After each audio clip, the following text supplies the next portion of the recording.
மகாநதி சீரியலை விட்டு நடிகை லட்சுமி பிரியா அவர்கள் விலக போறதாவும் அவங்களுக்கு பதிலா இப்போ நடிகை பிரியங்கா அவர்கள் புது காவேரிய நடிக்க போறதா சொல்லி ஒரு செய்தி சமூக வலைத்தளங்கள்ல ரொம்பவே வைரலா பரவி வந்துட்டு இருக்கு. இந்த செய்தி எந்த அளவுக்கு உண்மை அப்படின்றத பத்தியும் இப்படி ஒரு செய்தி வர என்ன காரணம் அப்படின்றத பத்தியும் நம்ம இப்ப இந்த வீடியோல தெளிவா பார்க்கலாம். அதுக்கு முன்ன நீங்க இன்னும் நம்ம சேனலை சப்ஸ்கிரைப் பண்ணாம இருந்தா மறக்காம சப்ஸ்கிரைப் பண்ணிக்கோங்க. கூடவே பக்கத்துல இருக்கிற பெல் ஐகானையும் மறக்காம பிரஸ் பண்ணிக்கோங்க. விஜய் டிவில இப்போ ரசிகர்கள் மத்தியிலையும் டிஆர்பி வைஸ்லயும் சும்மா கிளப்பிட்டு வர சீரியல் தான் மகாநதி. இந்த சீரியல்ல ஆரம்பத்துல என்னதான் நிவின் காவேரி ஜோடி அப்படின்னு இருந்தாலும் இப்போ அது விஜய் காவேரியா மாறி ரசிகர்களும் அதை ஏத்துக்கிட்டு சப்போர்ட் பண்ண ஸ்டார்ட் பண்ணிட்டாங்க. மேலும் எப்போ விஜய்க்கும் காவேரிக்கும் காதல் வரும் அப்படின்னு ரசிகர்கள் ரொம்பவே ஆர்வமா பாத்துட்டு வராங்க. இந்த நிலையில இப்போ திடீர்னு காவேரி கேரக்டர்ல ஹீரோயினா நடிச்சிட்டு வர்ற நடிகை லட்சுமி பிரியா அவர்கள் சீரியலை விட்டு விலக போற மாதிரியும் அந்த கேரக்டர்ல ஏற்கனவே விஜயோட காற்றுக்கென்ன வேலி சீரியல் வெண்ணிலாவா நடிச்ச நடிகை பிரியங்கா அவர்கள் நடிக்க போற மாதிரி சில செய்திகள் பரவ தொடங்கியிருக்கு. அதுக்கான காரணம் நடிகை பிரியங்கா அவர்கள் காற்றுக்கென்ன வேலி கனா காலும் காலங்கள் சீரியலுக்கு அடுத்து வேற எதுலயுமே நடிக்காம நல்ல சினிமா வாய்ப்புக்காக வெயிட் பண்ணிட்டு இருக்காங்க. மேலும்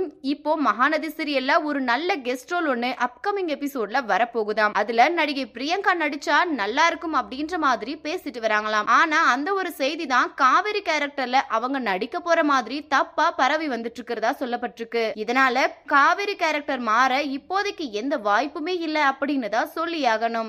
இந்த வீடியோவை பார்த்துட்டு இருக்கிற நீங்க மகாநதி சீரியல்ல நடிகை பிரியங்கா அவர்கள் ஒரு கெஸ்ட் ரோலா வந்தா எப்படி இருக்கும் அப்படின்னு உங்களோட கருத்துக்களை கீழே உள்ள கமெண்ட் செக்ஷன்ல ஷேர் பண்ணுங்க. இந்த வீடியோ பிடிச்சிருந்தா லைக் பண்ணுங்க, ஷேர் பண்ணுங்க.